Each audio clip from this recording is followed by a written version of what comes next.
지난 몇 년 동안 8월은 러시아에서 종종 조심스러운 정도로 심지어는 경종을 울리기까지 했습니다. 러시아인들은 치명적인 사고, 테러 공격 또는 전쟁의 발생의 비정상적으로 높은 숫자를 설명하기 위해 속삭이는 어조로 그들의 8월의 저주를 말했습니다. 이제 오랫동안 그 저주는 풀렸고 거의 잊혀진 것처럼 보였고 그 달을 단지 또 다른 뜨거운 여름의 중간 휴식 시간으로 줄였습니다. 그러나 올해 그것은 복수심을 가지고 돌아온 것으로 보입니다. 우선 러시아인들은 크렘린 전쟁을 고향으로 가져온 우크라이나 공격의 대규모 급진을 목격하고 있고 모스크바로 하여금 대가를 치르게 하고 지난 2월부터 일반 러시아인들에게 우크라이나가 겪었던 끔찍한 폭력의 맛을 느끼게 합니다.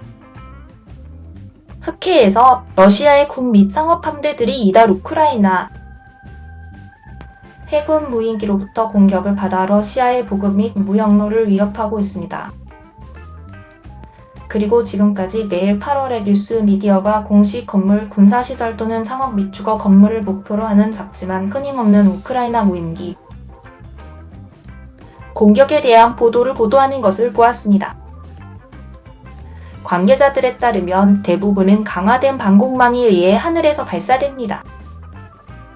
그러나 러시아인들을 멈출 수 있을 정도로 충분합니다. 우리는 모두 이 일이 여기서 일어나고 있다는 것에 충격을 받았습니다. 라고 한 익명의 여성이 모스크바의 지역 미디어에 말했습니다.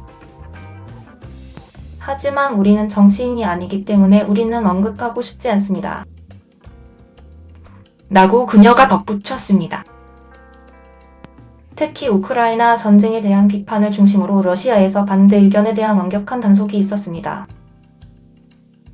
또 다른 여성은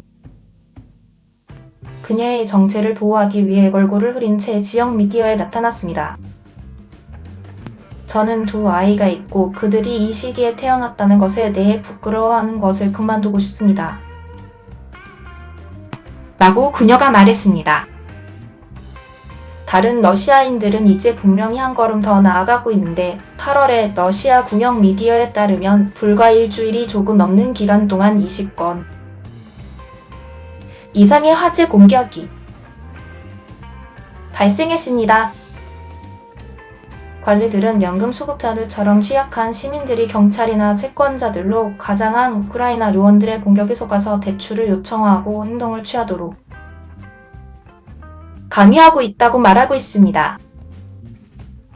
하지만 한 러시아 빨치산 단체와 관련된 소식통은 러시아인들이 강압을 받고 있다는 사실을 부인하면서 크렘린궁이 사회에 증가하는 불만을 숨기고 싶어 한다고 CNN을 말했습니다. 아니야. 사람들이 당국에 화가 나지 않았다면 그들은 아무것도 하지 않았을 것입니다. 이 소식통은 CNN에 말했습니다. 8월 둘째 주도 첫 번째 주 못지않게 걱정스러웠고 훨씬 더 많은 사망자와 부상자가 발생했습니다. 모스크바에서 차로 2시간 정도 떨어진 곳에 있는 러시아의 작은 도시 세리예프 포자드의 한 공업 공장에서 원인을 알 수 없는 폭발이 일어나 짙은 버섯, 구름이 하늘로 치솟게 했습니다. 당국은 야간 고글이나 총기 구경과 같은 한때 선도적인 군사용 광학 장비 제조업체였던 곳의 파괴 행위에 대한 보도를 부인하면서 이는 불꽃놀이 공장에서의 안전 실수라고 주장하고 있습니다. 그럼에도 불구하고 이 폭발은 끔찍한 피해를 야기했습니다. 러시아 국영 매체에 따르면 440개의 아파트와 20개의 개인 주택이 공격을 받았습니다.